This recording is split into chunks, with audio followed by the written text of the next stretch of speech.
It's our top story. Glenn County police say 22-year-old Willie James Stroud was arrested and charged with the murder of Christian Powell. Faculty and students gathered here at Georgia Southern University in Statesboro to hear the former U.S. Secretary of State Madeleine Albright speak tonight.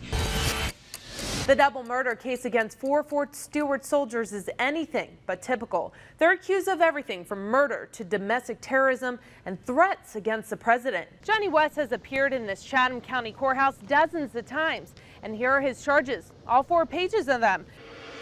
Another celebration this weekend draws hundreds to the area, only this one is a little less salty and a little more sweet. I'm talking about my favorite dessert, ice cream. Let me say this. Southern fall's in the air. Exactly. Southern feeling fall. Yes. So warm out there. Did you see those people get there? They are. I'm glad they're back up on the screen. They are having a lot of fun getting down. Those stories and more when we come back. You're watching WTGS, Fox News at 10. As we told you on Monday night, some local downtown businesses are concerned they will lose business. Many of you messaged me wanting to know what police are doing to keep streets safe. We asked police that exact question, and here's their response. Officers already saturate all areas of town, proportionate to the level of activity in those areas. Police can't control what happens when 2 people who don't like each other meet up on a city street and one has a gun. Lawbreakers rarely commit crimes when they see police officers, and those white cars with blue stripes and gold badges on them are pretty obvious. They can't be on every street corner at all times. This is the email response from Metro Police public information officers regarding 3 homicides in downtown over the holiday weekend. I'm not happy with that quote, so I don't really want to quote that quote. It says that basically that the police department currently feels that what they have in downtown is adequate. I don't agree. And Alderman Sprague is not the only one. As the president of the Downtown Business Association, Rule Joyner has been getting emails from tourists asking why police aren't speaking out and addressing the triple homicides in downtown. And Joyner's wondering the same. So we showed him what police sent us.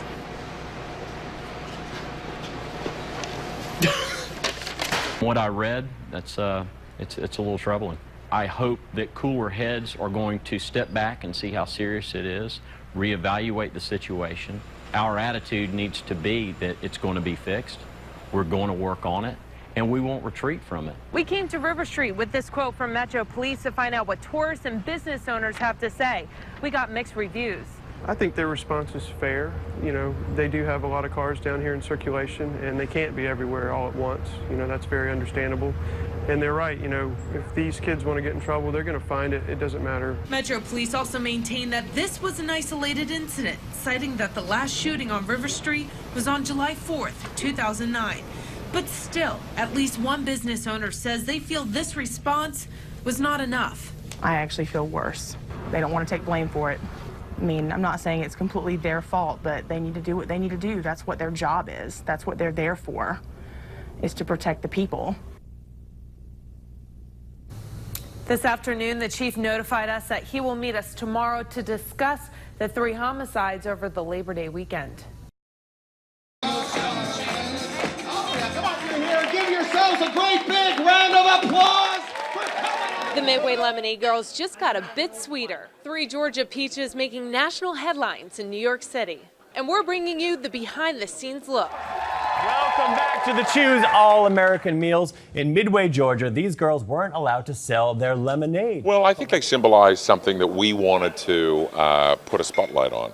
They're great people who are just trying to do what all Americans should be able to do, which is get out there and start an entrepreneurial spirit. The Chew uses footage that aired first on our station last year, and the talk show hosts admit the story touched them. Everyone has a lemonade stand story. Everyone started out selling something, you know, you get excited, you make your little sign.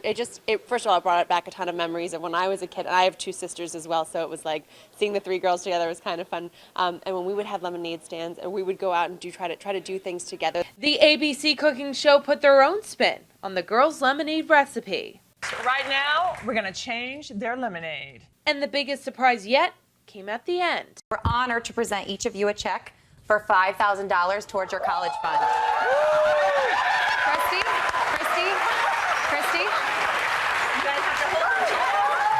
It's a story about small town America that made a huge impact on the nation.